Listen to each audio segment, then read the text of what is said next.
એ વાત તો સાચી હો. અને વળી તને ખબર છે આપણી શાળાના તું જ બધાને કહે ને કે કોણ છે. અરે આજે આપણી શાળામાં પ્રગતિનો પ્રવેશોત્સવ કાર્યક્રમ એમ.એન. પટેલ સાહેબ પધાર્યા છે તથા તેમના ધર્મપત્ની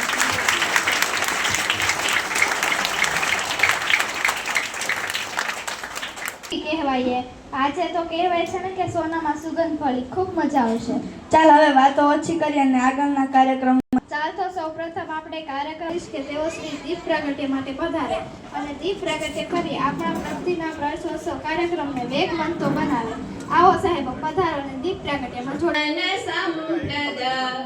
શત્રુ બુદ્ધિ વિનાશાય દીપ જ્યોતિ નમોસ્તુતે દીપ જ્યોતિ નમોસ્તુતે શુભમ કરોતુ કલ્યાણમ આરોગ્ય ધન સંપદ શત્રુ બુદ્ધિ વિનાશાય દીપ જ્યોતિ નમોસ્તુતે દીપ જ્યોતિ પરબ્રહ્મ દીપ જ્યોતિ પ્રણામન દીપો હરતુ મે પાપમ દીપ જ્યોતિ નમોસ્તુતે દીપ જ્યોતિ નમોસ્તુતે શાંતિનો સ્ત્રોત છે. હવે કાર્યક્રમને આગળ વધારતા કાર્યક્રમમાં ઉપસ્થિત મહેમાનશ્રીઓ પ્રાર્થનાના શબ્દો છે. સુબહ સવેરે લેકે તેરા નામ પ્રભુ.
સ્વાગત કરીશું કારણ કે પુસ્તક એ જ્ઞાનનું અને પ્રગતિનું પ્રતીક છે.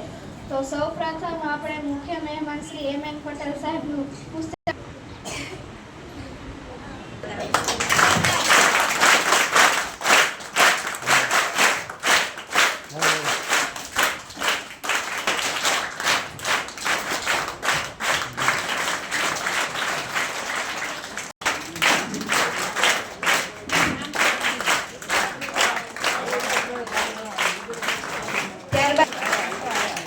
ત્યારબાદ જીતુભાઈ જસવાલનું સ્વાગત કરશે પ્રિયાંશીબેન પરમાર.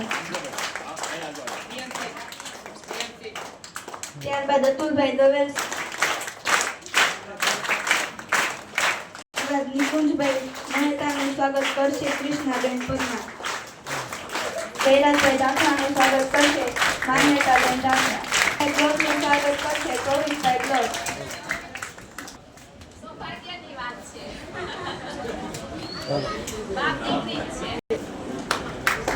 ડોક્ટર વરુણભાઈ નું સ્વાગત કરશે બેન પરમાર. પણ શબ્દોથી પુસ્તક દ્વારા સ્વાગત કરું છું.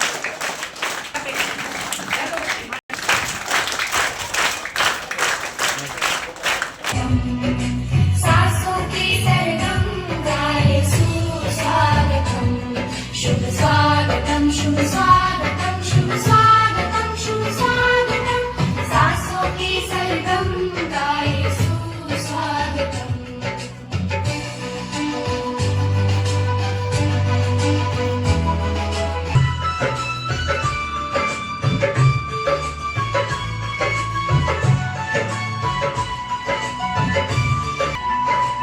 आंगन के जो आप पधारे धन्य भाग है आज हमारे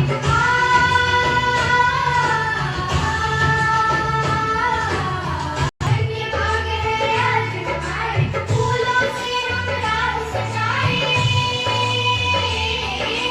हम गाए सुस्वागतम सासों की सरगम गाए सुस्वागतम शुभ स्वागतम शुभ स्वागतम शुभ स्वागतम शुभ स्वागतम सासों की सरगम गाए सुस्वागतम साई साई साई साई साई साई साई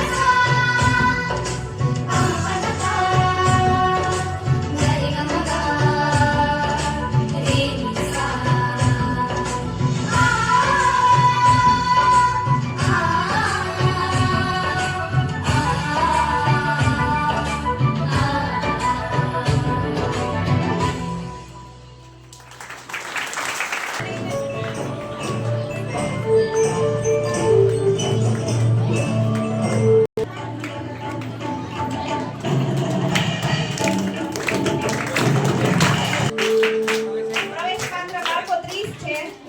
મેળવનાર છે બાળકો. જોરદાર તાલીઓથી એકવાર વધાવીશું આપણે. માત્ર તાલીથી જ વધાવવાના છે આપણે. પ્રવેશ કાર્યક્રમ પૂર્ણ થયા બાદ ગુરુજનો, વડીલો, મારા વાહલીઓ અને મારા નાના નાના ભૂલકાઓ, મારું નામ અલ્ફિઝા છે. હું ધોરણ 8 માં અભ્યાસ કરું છું. આજે કન્યા કેળવણી મહોત્સવ ને શાળા પ્રવેશોત્સવ 2026-27 ના આ શુભ પ્રસંગે મને સ્વાસ્થ્ય અને પર્યાવરણ વિશે બોલવાનો મોકો મળ્યો છે. તેથી હું ખૂબ જ આનંદમાં છું. આપણે સૌ જાણીએ છીએ કે જો આપણે સ્વસ્થ હોઈશું તો જ આપણે સારું ભણી શકશું અને સારા કામ કરી શકશું. સ્વસ્થ રહેવા માટે આપણા ઘરનો આસપાસનું પર્યાવરણ પણ સ્વચ્છ હોવું જોઈએ. જેમ કે આપણી આસપાસની હવા, પાણી, જમીન, વૃક્ષો અને જીવજંતુઓ. આજકાલ આપણે જોઈ રહ્યા છીએ કે આપણી આસપાસ ખૂબ જ ગંદકી છે. જેમ કે વાહનોનો ધુમાડો, ફેક્ટરીમાંથી નીકળતો ગંદો કચરો, પ્લાસ્ટિકનો વધુ પડતો ઉપયોગ, આ બધું પર્યાવરણને બગાડે છે. શ્વાસ લેવામાં તકલીફ, પાણી ગંદુ અને શ્વાસ લેવાથી ઘણી બધી બીમારીઓ થાય છે. જો આપણે પર્યાવરણને સ્વચ્છ કરવું હોય તો શું કરવું પડે? વૃક્ષો વધારેમાં વધારે વાવવા જોઈએ, પાણીનો બગાડ ન કરવો જોઈએ, પ્લાસ્ટિકનો ઓછો ઉપયોગ કરવો જોઈએ અને કચરો કચરા પેટીમાં જ નાખવો જોઈએ. આપણી શાળામાં પણ આપણે સ્વચ્છતા જાળવવી જોઈએ. કચરો કચરા પેટીમાં જ નાખવો જોઈએ અને છોડવાનું ધ્યાન રાખવું જોઈએ. યાદ રાખો, સ્વચ્છ અને સ્વસ્થ પર્યાવરણ એ આપણો જીવનનો એક આધાર છે. યાદ રાખો, સ્વચ્છ અને સ્વસ્થ પર્યાવરણ એ આપણો જીવનનો આધાર છે.